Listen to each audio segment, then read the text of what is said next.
This week, our visit to Tucson, Arizona, an update on that national park commercial filming rule, and some quick winterizing tips. This is RV Miles. This winter, LL Bean wants to help you get outfitted for all that's out there, with tips and advice for heading outdoors and exploring all the possibilities of the season. The best way to make your time outside comfortable in winter is to learn how to layer properly. That's as easy as 1, 2, 3. First, pick a base layer that keeps your skin dry and wicks moisture. Second, add an insulating middle layer that keeps heat in. And third, cover it all with a water and wind resistant outer layer that keeps the winter weather out. For more fun ideas, easy how-tos, and inspiring stories, visit llbean.com/guide.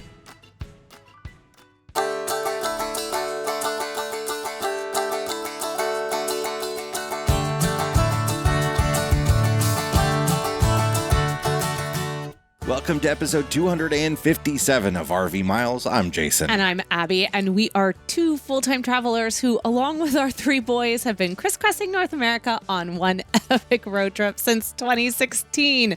Here at RV Miles, we talk all things RV and outdoors, from industry news to travel destinations. We're about to talk about our national parks and a whole lot more. Yeah, we are. Let's do it. I posted on the YouTube channel a 23-minute video covering this. So if you want to get into the details of what's going on, I've been covering this for the last several years, actually, as there have been many court changes going on. Essentially, it is now essential for somebody who is shooting commercially video in a national park or on other federal lands to not only file for a permit, but also pay a fee for a permit and hopefully get one, because you can be denied for them. And they have specifically put in the wording on the website, YouTube and TikTok and other websites like that. And essentially the idea here is that people that are making money off of federal lands need to get a permit. Now, the problem with that is that a federal judge ruled about 2 years ago that saying that people that are making money off of a video, as opposed to people who aren't, need to pay a fee and get a permit, is a content-based restriction on free speech. And other judges have agreed with that, but essentially, this new 3-judge panel of the D.C. Circuit Court of Appeals has reviewed the case, and in the National Park Service's appeal of that first judge striking it down, saying that essentially creating video or creating speech is not free speech itself, which is I feel like I've been bad about describing why that is such a dangerous precedent coming from the second highest court in the land. Yeah, I think it's really important, just the little bit we're going to touch on here, because some of the comments have been really anti-content creators, really, hammering on influencers, talking about, great, now I can go to the parks and I'm not going to have selfie sticks, and y'all aren't going to be walking around trying to make money and all of this stuff.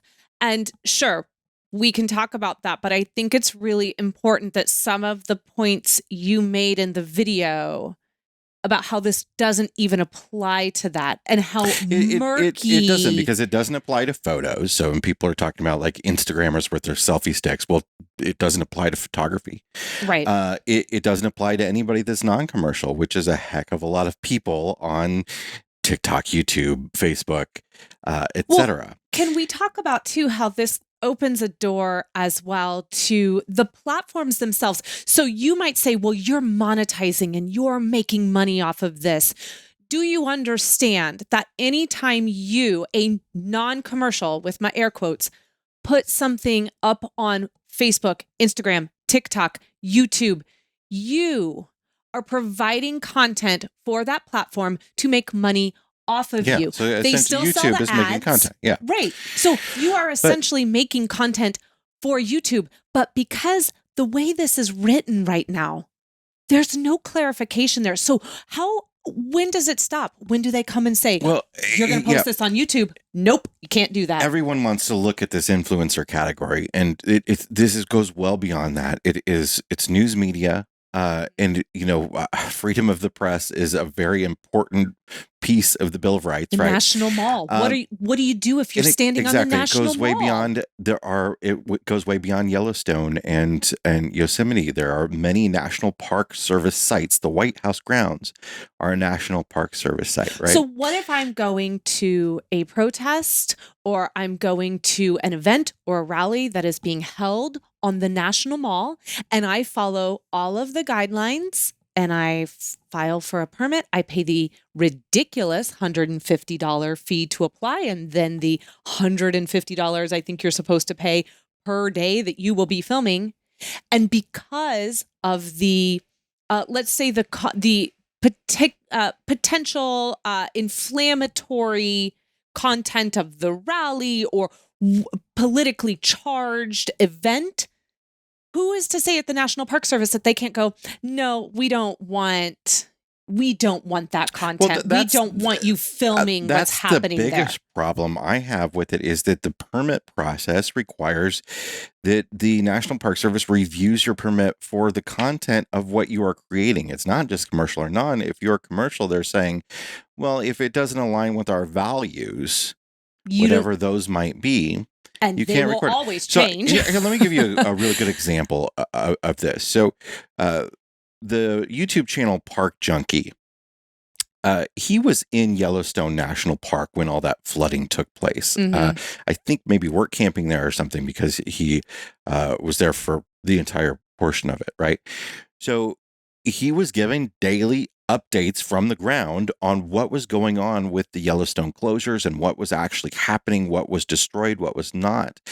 There's no way he could possibly have received a permit for that type of filmmaking, right, even if he was a bona fide news agency, which they want to say that you have to be if you're getting the news exemption, which is silly in this day of citizen journalism, of course. So and essentially, this is not a new thing. Also, a lot of people are in the comments on this video saying, talking about the current administration and such. This is a reversal of an opinion that happened about 2 years ago on a law that was passed in 2000. So this has been going on for quite a bit. And for the past 2 years, there have been, or maybe a little less than the past 2 years, there have been no restrictions on filming in national parks. And I don't think anybody noticed a difference. So this idea that this reversal of this is going to stop poor influencer activity that you see out there is silly. What the rules need to be are fair and equitable. If you don't like selfie sticks, let's ban selfie sticks. If you don't like tripods, let's ban tripods. I'm not saying I'm all for that, but like stuff that equally applies to everybody across the board, because we're commercial. CNN is commercial. Somebody making $15 off a YouTube video is commercial. When you say we have 80,000 subscribers on our YouTube channel, which is great, and we're so happy to have you. If we were to go into a national park for a week, pay $166, it's different parks to get the permit, to apply for the permit. And then $150 a day for our family of 5 is what we would be required to pay. So that's what, somewhere around $1,000, right? The chances of us putting out a video that recoups that $1,000 is very, very slim. Not all of us can be Mr. Beast. Okay. Just saying. And that's with 80,000 subscribers, right? Yeah. I mean, I think too, something that I want to point out as well for all of those who think, as to your point, that this is going to stop some of the activity that has been going on in our national parks that has been detrimental to the parks. We have a responsibility to protect these very special places. I just want to remind people that the person going out and approaching the bison isn't the person filming the the person.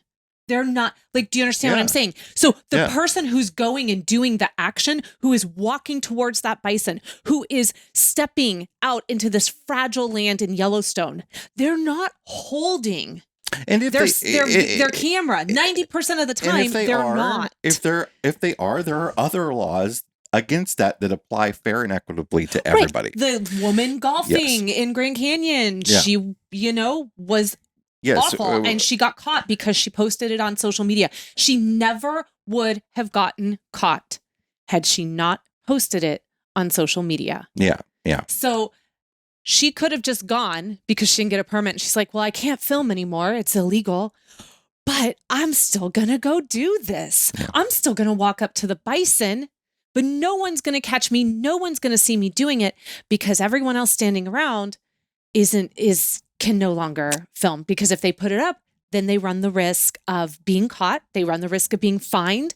We've heard stories, and then we've got to move on from this. But, there have been comments that there are rangers actively coming up and asking you, are you filming that for YouTube? How awful is that? The silly thing is that, like, this camera that we're using right now has a photo button and it has a video button, and we can press the photo button and be just fine, press the video button and not set up the same way. And and photography has much simpler, clearer rules that make a lot of sense.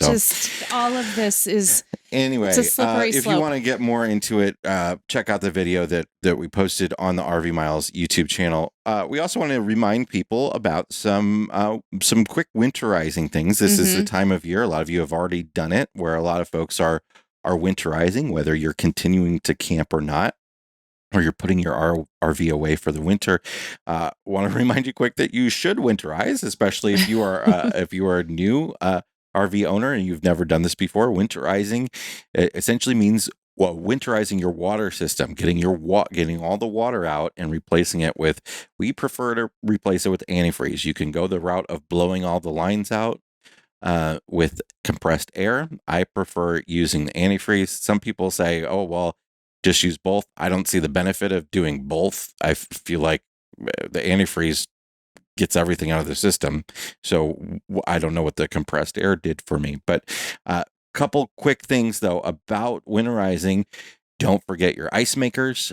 Don't forget your outdoor showers. Don't forget the toilets. Don't forget anything that has water running through it. You want to make sure that all that water is out of that system in order to keep those pipes from bursting when they freeze. It is the RV antifreeze, the non-toxic RV antifreeze. Make sure you get the RV stuff. Is non-toxic. It is an FDA food safe ingredient. You don't have to worry about it running through your system. It's really not a big deal at all. And you just flush it out thoroughly in the spring and you're good to go.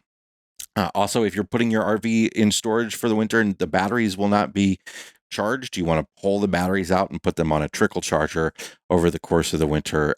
Batteries last the longest. They last the only way they really last is by keeping them charged. So make sure to keep them topped off. Want to know why I'm smiling? Why? Because we don't have to do any of this winter. This is true. In the past we have, this winter we are not going to be winterizing because we are not getting out of the RV at all. We've often been with family for a couple weeks at a time, which has been lovely. That is, but this year we're not going to be doing that. We're going to be in California the whole time. No, in fact, we are currently in Arizona, where it is a beautiful 75 degrees today in November. Yes, it was not quite 75 yesterday and a little bit windy, but I think it got up to it. I just think the wind was something. We had a couple of days of wind gusts of around 40 miles per hour, and I think that kept it feeling chilly. And speaking of Arizona, we are talking today about Tucson. Tucson and Saguaro National Park, and we're going to take a break, and when we come back, we're going to get into all that. We'll be right back. Chances are you've seen them on the road. That's because Blue Ox designs and manufactures the best towing products in the industry. Just look around, you'll find them on highways and campgrounds and anywhere you find people traveling in the great outdoors. Award-winning tow bars, base plates, and brakes, a full line of weight distributing hitches, adjustable ball mounts, and a new line of fifth wheel hitches. With Blue Ox, towing doesn't have to be a drag. To learn more about how Blue Ox can make your travel adventures even more stress-free, visit blueox.com. This episode is supported by ParkWolf, the ultimate app for visiting U.S. national parks. With ParkWolf, you can view upcoming places and amenities as you drive through the park, locate the nearest gas, food, bathrooms, and pullover points. ParkWolf's wildlife maps show you the best times and places to see or avoid wildlife, along with a feed of the latest wildlife sighting photos from the parks. ParkWolf even makes it possible for you to view your live location and direction on official park maps while staying up to date on current NPS alerts and advisories. ParkWolf keeps working even if you lose service. To learn more, download the ParkWolf app for iPhone free from the Apple App Store today. We're back and it's time to talk about Tucson, Arizona. This is our second visit to Tucson, and Better than the first. Our first one, we were at a full-time families rally, and it was right before COVID hit, and there were some illnesses, and perhaps some of it was COVID, but we spent our entire time basically at that rally, and then there was some sickness, and we didn't do anything in Tucson itself. Nope. So it was great to go back for 2 weeks, and we did go back to the same campground, which is the Tucson Lazy Days KOA. Resort. Can I, just before we move on, can I just say that I can't think off the top of my head when the word resort has been used attached to a KOA. Like I can't, and not that I've stayed at every single KOA in the entire country, but a decent amount. And I think that this is the one of the few times where I feel the word resort has accurately been used to describe a campground. Yeah, I mean, people are like, people like to attach meanings to this stuff, and sometimes it's just whatever they call themselves, right? We've been to some real junky resorts. We've been to some really nice places that have all the amenities in the world that just call themselves a campground, right? So, but this is a true resort with multiple pools and hot tubs and fitness center and a restaurant on site. Activities. Very clean, organized RV park where you can put your trash out at any point, and they are always coming by and they pick it up. They have recycling bins. They hand everybody a recycling bin. That's huge. So you've got a recycling bin right there for you, and you can put your stuff out. That it's so great. There's so many campgrounds that don't even have recycling at all. No. And we giggled when we came in because we were put into the exact same How is that spot. Possible? All I can think of. So there must be over 300 to 400 sites in this campground. Yes, there's a lot. All I can think of is that we were in the system from before, and somebody was just like, let's put them in the same site, because we were in the exact same site. We were, and I'm sure we were in the system because I had multiple emails with them prior to us arriving because we had kind of had to adjust our dates several times. They were always so incredibly gracious. Everyone that works there is so kind. Okay. They are just the nicest people. And I think too, I don't know if it had anything to do with it, but because we were arriving with friends and we wanted to all be together if we could, they put us right next to each other and put us in the exact same spot we had been in. Yeah. It's wild. And now here's some wonderful things about this park. This is such a great place, and it is an RV resort experience. So if you're wanting to get away, this is not it. But if you're wanting to visit big city of Tucson, it's a great option for that. And one of the reasons is it's very family friendly. There are a lot of resorts in Arizona in particular that are 55 and older, and we have a hard time sometimes in southern Arizona finding a place to stay. Yes, and this one is the next time we come back to Tucson, this will be our go-to campground for sure. Every single site has patio furniture on it. That's nice patio furniture. There's a table and chairs. Most of the sites have a lemon tree, a grapefruit tree, or an orange tree, and you can like pick them and use them. So cool. If you would like. There are tons of covered sites for the summer that are covered in a giant solar panel array. So if you're in the park in the heat of the sun, you can actually have your RV be shaded.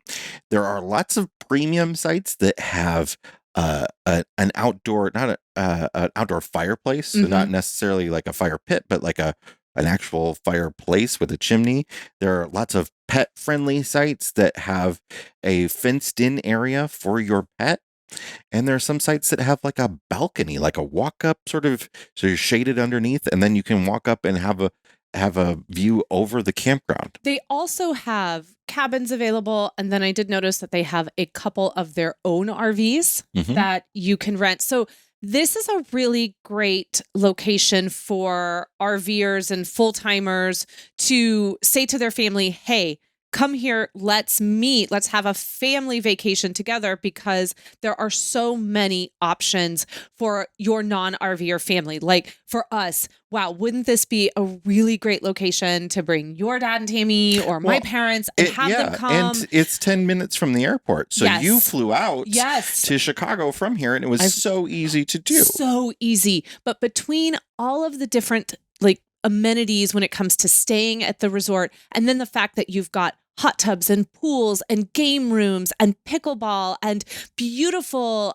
fire pit patio community areas where you can go and sit. Oh, and my favorite thing, a restaurant that actually delivers to your site. Oh, I can't. I mean, it's and it's a good barbecue restaurant. It was decent. It was pretty decent. And listen, they've got a DJ there on the weekends. He cracked me up. This man is this is who I want to be when I grow up. Man, he had props. So I really want to believe that he is an RVer, like there. Yeah, okay. yeah. And he comes and he does this on Fridays or Saturday nights. Yeah. And he would pantomime the lyrics of songs, and he would use different hats and props. Wigs. So when he was playing Elton John, he puts on these big old glasses, this very like sparkly hat, and he is just pantomiming the lyrics. When he did some Jimmy Buffett, he put on what he felt was his Jimmy Buffett attire. I think he had like on a captain's hat at one point. I mean, he is a delight. He was a blast. He is a delight. So, and we also did, you weren't there, you were out of town. I was in Chicago. I took the kids to do trivia night there. Yes. Had a blast doing the trivia night. We won 2 of the 5 rounds, which was cool. Those kids are so good. All kinds of activities like that, including there was a chili cook-off that I participated in, which was fun to do. I didn't place, but we got to try a bunch of chilies, and that was a big blast too. Yeah, that was a cool deal because it was $5 to come to the chili cook-off to taste all the chilies, but that also included a beer. So there was a local brewery on site, and then there was also live music. He was great too, and so you pay $5. You go around. There were probably 20 different people with chili samples. You could try them as often and as much as you wanted, and you voted for best chili, best decorated table, and you go over. You get a beer. I mean, you can't even get a beer for $5 anymore. It's also on the grounds of like the Lazy Days RV dealership. So if you need to have service done right then and there, you can. And there are other RV dealerships right there as well. There's a whole bunch of RV dealerships in the area. They have like their own in-park wash and wax service that you can pay and have them come do wash and wax and everything. Pet cleanings. They have by the pools, you can pet wash stations. Pet wash station. So lots of things done right at this KOA. So good job, Lazy Days, Tucson KOA. It's a great park, and you do great stuff, and we were happy to stay there. So, but let's say you want to get out of the RV resort and you want to go explore a little bit of Tucson, or you're craving some nature. Of course, a wonderful thing about Tucson as well is that you can head over to Saguaro National Park. Just don't film it. Don't film it while you're there. Take your pictures, but don't film it. How many big cities have national parks sort of around them, right? So the Saguaro has, obviously it protects the saguaro cacti, and there are lots and lots of them. And there are two halves of the park that are in different sections of town. And if you go, you just have to go at sunset. Like, I can't stress this enough. Yes. All of those photos that you see, if you've never been, of, like a saguaro against the orange sunset with the blue mountains in the background and the colors that look just ridiculously fake, that is all real. It is so amazing to see. Yeah. And one of the wonderful things about our time in Tucson was that we had a lot of anniversary. Well, our anniversary happened while we were there, but on the day that we went to Saguaro, it was your birthday. So we were able to go into the park. We got there, the road. So we visited the west side, which is known as the West District. So you have the East District and the West District. We were over at the West District, which is, I think, kind of the more central to the actual city center of Tucson. And we went in. Now, this is a fee collecting national park site. So unless you have one of the passes, it is $25 per vehicle to get in.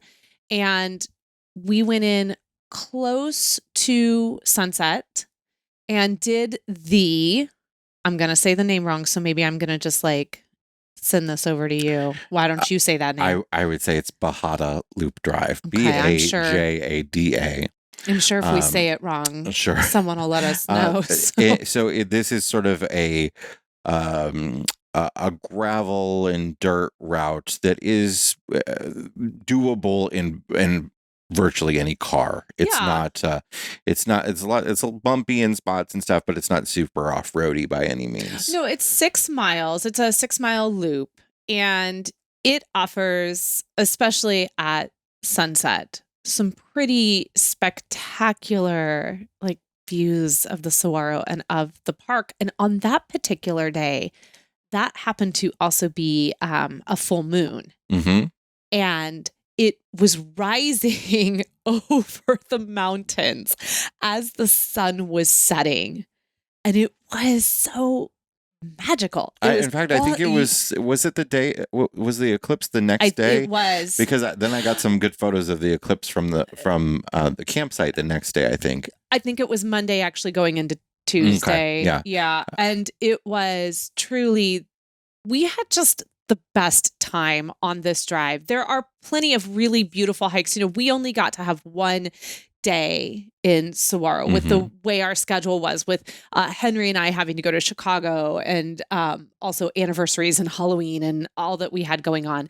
And so we had this one day, and I do wish that we had more time, because there are some pretty awesome looking hikes on both sides of the park, which we just didn't get around to. But on this loop drive, I do highly recommend, as you're coming towards the end of it,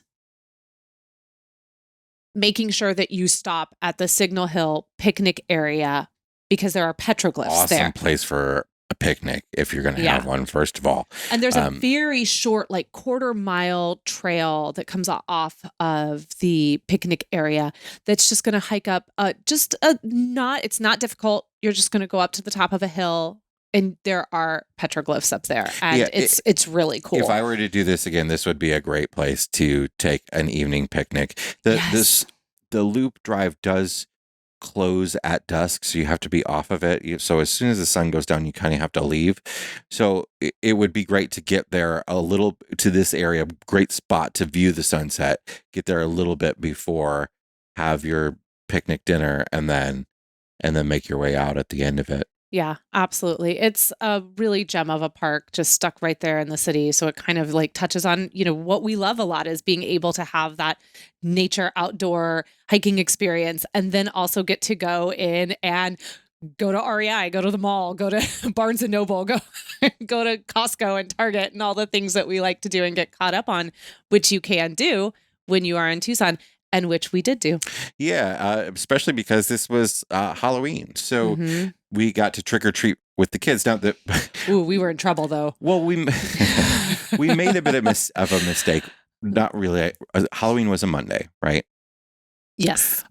What we didn't anticipate was that, of course, most of the Halloween activities everywhere happened over the weekend. On Saturday, yeah. And at that campground. yeah, and the campground had a KOA. whole big Halloween thing for the weekend, but we Yes. weren't there for it, right? Nope. So we did find a place to go trick-or-treating. And this is always something that I enjoy, is finding different places to go Mhm. trick-or-treating every year. And some have been better than others. And this one was... This was great. It was a great place. So it's a mall called La Encantada. Yes.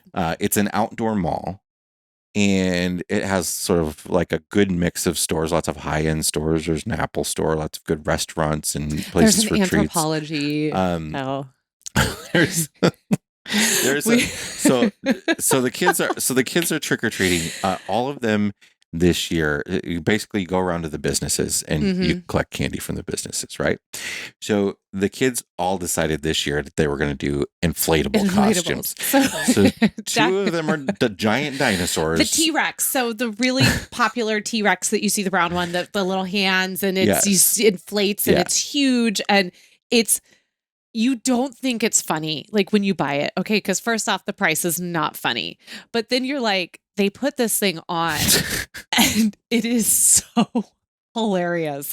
They are dancing in it, and they were the hit of this outdoor mall. People were stopping them just to take their pictures. Can I take the picture with the dino? Henry was Henry was an inflatable dragon as well, but he was on the he wasn't on the inside of it. He was on the outside of it. It was an inflatable a dragon where his it had sort of like fake legs, so it looked like he was riding a dragon, and his actual legs were the dragon legs. And so Jack and Ethan were the T-Rex, and there would be like store employees that would just leave the store to come out and see them and want to take a picture with them. They were so kind, and I was so proud of them. They were so gracious about it. They just totally were like, sure. And sometimes they would have to waddle, because it does look like they're waddling. Yeah. Like it looks like the T-Rex is waddling. Kids, go into a Tiffany and Company, okay, because they're giving out candy. Most of the stores had the candy out. There's somebody outside the door with the candy. But a select few stores, usually the high-end ones, you had to walk inside. So send the kids in these giant inflatable costumes, go into Tiffany's. Right. They waddle in, okay, and they go into the store. And hey, Tiffany's, whoever you are, you had the absolute worst candy. What are you doing? They had like this generic no-name candy. But they bought it because it was the blue color. It was taffy. It was crappy taffy. And it was... You know what's funny is they probably spent a lot of money on it. It's probably like really good taffy. And it's probably made exclusively for Tiffany's. Like there's flecks of gold probably inside of it or something. Or if the kids had actually eaten it, there was probably like a gold nugget on the inside. Or legal was like, we can't hand out something that's not Tiffany branded, you know. It was, and only one were they giving out. And they would walk over and they would take it out of the little basket. And you could just see that they were like, here's your one piece of Tiffany blue taffy. Have a nice day. And then our dinosaurs turn around and they waddle out of Tiffany's. And it is and even more hilarious. Funny than Tiffany's to me was them going into some of these like high-end home stores like Crate and Barrel and stuff, where they're like having to like waddle in between like breakable things. Oh my gosh. The fact that we got out of that mall without having to buy something that a T-Rex had broken is absolutely amazing. And so that was a ton of fun. And actually, they did such a good job too, because in the center of the outdoor mall, they had it set up that there was a DJ playing kid-friendly like dance music. So it was a dance party. They did a costume contest, and it was It got really busy really fast, and it was such a great time. Well, I and think that's why we were a little in trouble from the kids at first, because there So was it was- nobody there when we yeah. arrived, and we're like, we just got here early. we beat the crowd, and they ended up, I think, being a really, really successful Halloween trick-or-treating experience for everybody. Now, we had 2 really great meals in Tucson, and both of them happened to be in this mall, because we had one of them on Halloween, and then Abby and I went back actually the next day for our anniversary. Not knowing we were actually going back. So it feels a little weird to be recommending you go to a mall here on the RV Miles podcast. Not at all. But we just really did have some great food at both Blanco Tacos and Tequila. We had a big Mexican feast with all the kids for Halloween, and that was real high end cocktails, like the mezcal, smoky stuff, and just really good margaritas. So good. And excellent Southwestern Mexican food. And then Abby and I ate for our anniversary at North Italia, which I think might be a small chain. Maybe. I think it is. We've never encountered it, but it has a bit of that vibe. Super good. Oh, man. The desserts were so good. The desserts, though. The wine was delicious. They had a beautiful wine list. Yeah. In fact, one of the reasons we picked it was according to one of the, Tucson, best of Tucson lists that come out. They had the best wine list in all of Tucson. Yeah, and that's something we'll often do when we go to a place like this. We'll sort of troll the internet for lists of the best places to eat in a given area. TripAdvisor is really good for that. We'll use TripAdvisor for that, or we will look for these best of Tucson, best of Palm Springs, best of Albuquerque lists, and use that to kind of influence where we're going to go. Yeah. Locals know best. Yeah. So I won't say we got everything out of Tucson. We visited Saguaro, and we went to a mall twice. But we had a really great time, and we went to some, what? I want to say just really quick that the Children's Museum there is awesome. I didn't get to go to it. Yeah, you didn't get to go to it. I forgot to put it on the list. I took Henry. He had such a good time. He had so much fun there that he wanted to go back. They have a really cool makers area that's just this big open space where you can come and hammer and design and create and paint and just really let your creativity fly. And of course, the standard, grocery store is there. Kids love pretending they're at the grocery store. Children's Museum grocery store. Oh man, that was a highlight. So if you have young ones, I would say this is great for. Well, I think we could have brought Ethan, and he would have found a way to enjoy it. But I would say for your 12 and under set, this is a really fun thing to go do, and it's free on Thursday evenings right now. All right, that's our visit to Tucson, Arizona. We'll be right back with our Fresh Tank Black Tank. Be right back. On every road trip, there are moments you wish could last forever. Your kids running into the ocean for the first time, that perfect campsite with views that amaze and surprise with every sunrise and sunset. Moments you spent time planning and you wish would never end. But like all good adventures, they do. But you know what doesn't have to end?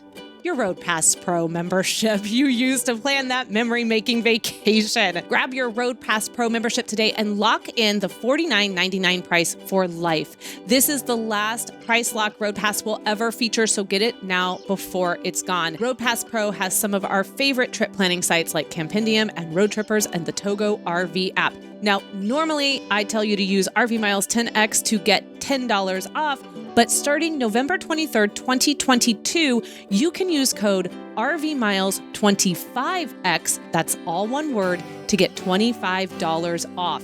That's 50% off the current $49.99 price. The folks at Road Pass have extended this offer exclusively to our RV Miles community, and it ends on December 8th, 2022. Save $25 now through December 8th with code RVMiles25X and lock in that price for life. That's RVMiles25X to get $25 off your Road Pass Pro membership. Welcome back to the show. It is time to check the level of our tanks.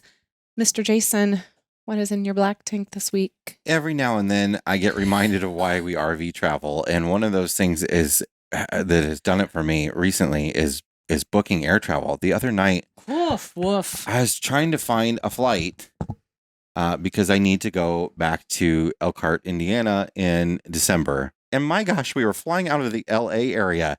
There are plenty of flights available. Maybe that's what made it harder. Maybe. But like trying to find one that, of course, you're going a long way, right? From LA to Elkhart. Finding one that takes off at a decent time, ends at a decent time, and doesn't cost an arm and a leg, and still has decent seats available. That And time jump is tough. Yeah. And then, of course, you want to get, oh, well, this one's $20 cheaper. And then you start fiddling around with like little price differences. And it was a mess for me to figure out. Plus, there are 4 airports to choose from. Yeah. Right. So, Yes. As one who has had to book flights for Henry and I both last month and this month, and then I'm going to be doing it again here for the spring.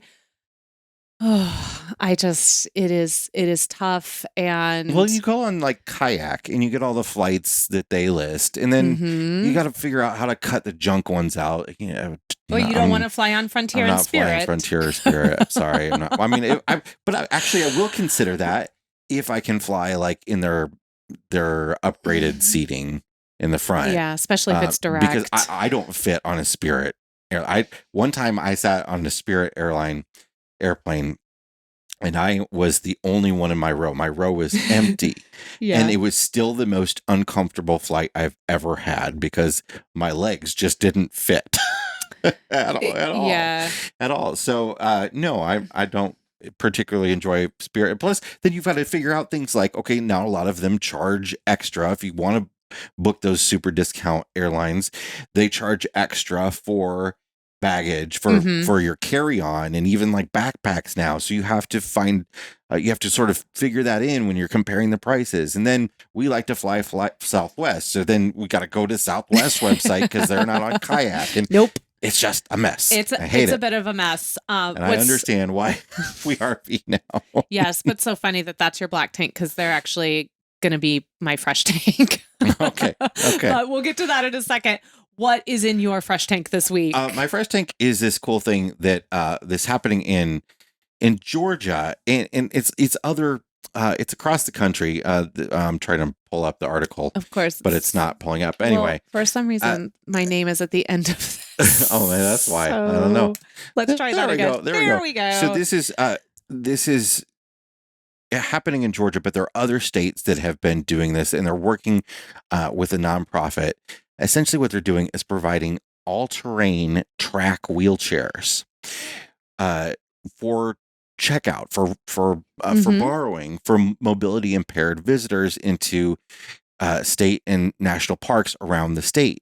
So, if you have somebody that's wheelchair bound and they want to go out on a hike, but it is not a wheelchair accessible trail, a lot of these places now are starting to provide these wheelchairs that can basically go off-road, right? And there are different types too. So I know at like Indiana Dunes National Park, you can get one that is good for going on sand. And I just think this is such a great thing and a great opportunity for getting people into places that they couldn't otherwise afford to go to. Because they say these wheelchairs they're $10,000 a piece, right? So that's going to be out of the range of what most people can afford for a second wheelchair, right? So I just think that's great, and I hopefully there's a lot more of that happening. There's a foundation called the Amy Copeland Foundation, spelled AIMEE. The Amy Copeland Foundation that is helping provide these. So if you want to check them out and support them. Yeah, that's really great. And they are even providing them for free.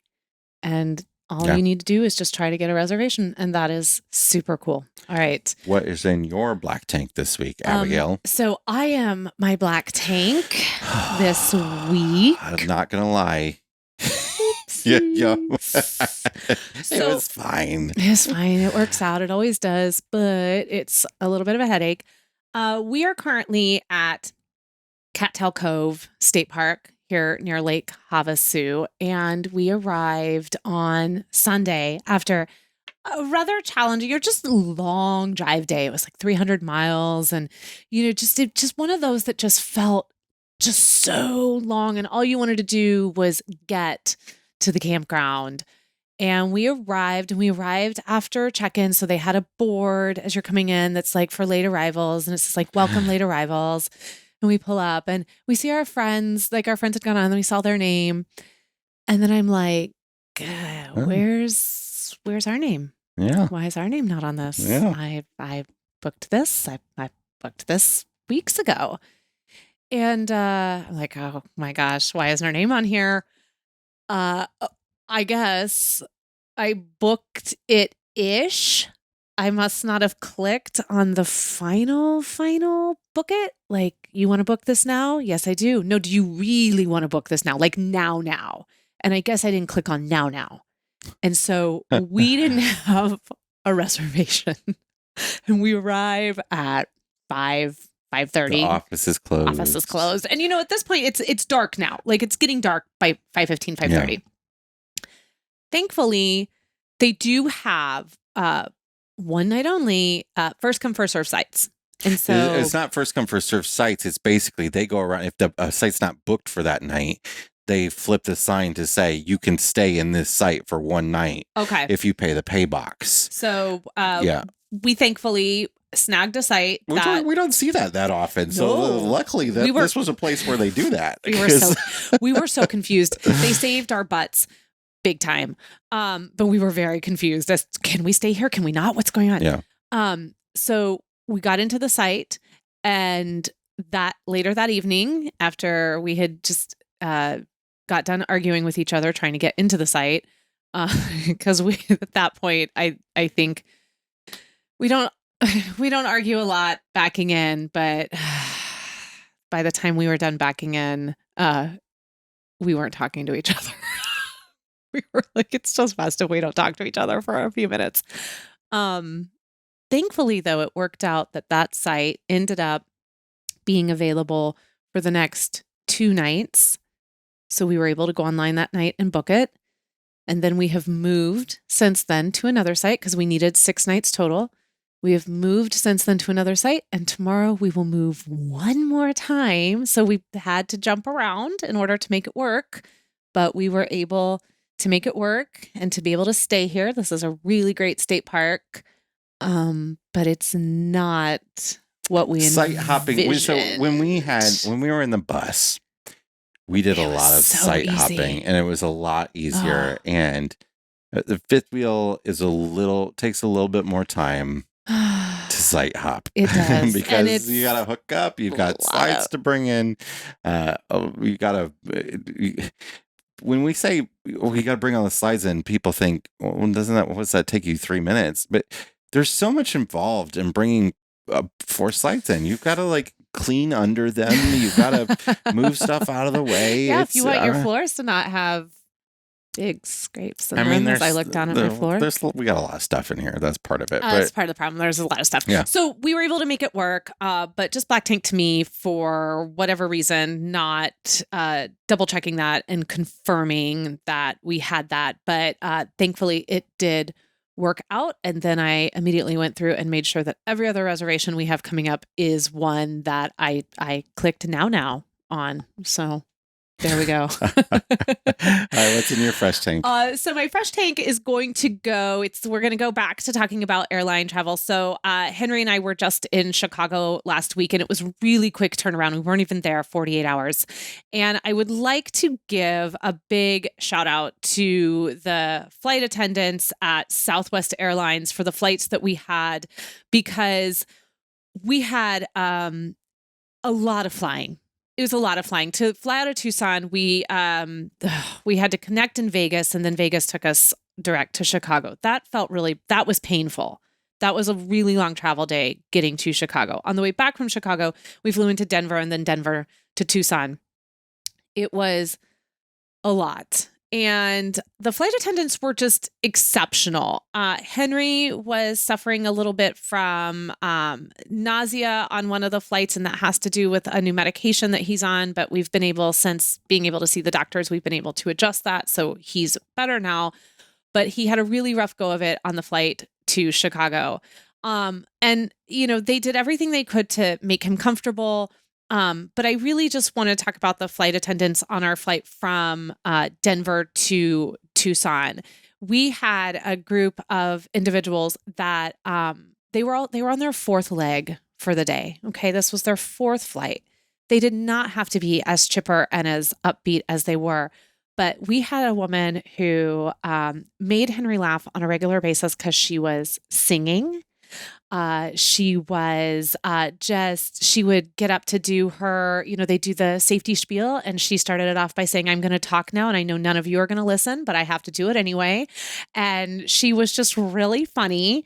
And she brought him an activity sheet, and she brought me a glass of wine. And she was super kind. They all were super kind. And they really helped make that last flight from Denver to Tucson, after we had been on a plane probably more than anything else we had done, probably more than we'd been in our hotel room. They just made that last little bit so enjoyable. And I think that is, again, one of those professions that sometimes goes, sort of overlooked and underappreciated. Well, I always, the Southwest flight attendants, they give them the leeway to do that, and it's always great. It's always great. She sang, and it was funny, and she was just a joy, and a lot of people were connecting onto that flight, and so I think for a lot of us there was a little bit of just really sort of travel weary.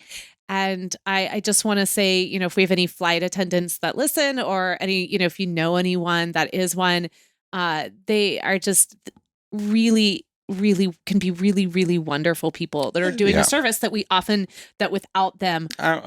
What they must have, what they have always gone through with difficult customers, but some of the more difficult customers over the last couple of years. Yeah, and all the difficulties with the airports and the schedules and all that, I cannot imagine what that has been like for them. Right, and to be able to get off that flight after all those flights and get off that flight with a smile on my face, and as we went past, now I did have to have some words with a lady who was trying to cut my line. And I was like, "You need to slow your roll. My kid and I are getting out of this plane first. Thank you. And, hold up." But as we were leaving, Henry said, "This is the most fun I've ever had on a flight." Oh. And I told her that. I said, "Thank you so much for making this such a good trip, because this has been a hard couple days for us. So thank you." So to all those out there who get us from one place to another in the skies, thank you very much. That's it for this week's episode of the RV Miles podcast. Yes, it is. And if you are enjoying the show and you are so inclined, please head over to Apple Podcast and leave RV Miles a 5-star review. It is helping to put this show in front of a whole new generation of listeners. So thank you, thank you, thank you. And of course, as we're rolling into the holiday season, if you are doing any of your holiday shopping on Amazon, I hope you will consider taking us with you. You can just go to amazon.com/shop/RV Miles before you get going, and everything you purchase, we get a little kickback, and it costs you nothing extra. All right, until then, stay warm. I know we will, because we're in Arizona on our way to California, and keep logging those RV miles. Bye, everybody. Bye. Bragging. No, I'm just excited. 6 years. Finally, we get to be in California or somewhere warm for a winter. I'm just thrilled. Let's go have a drink.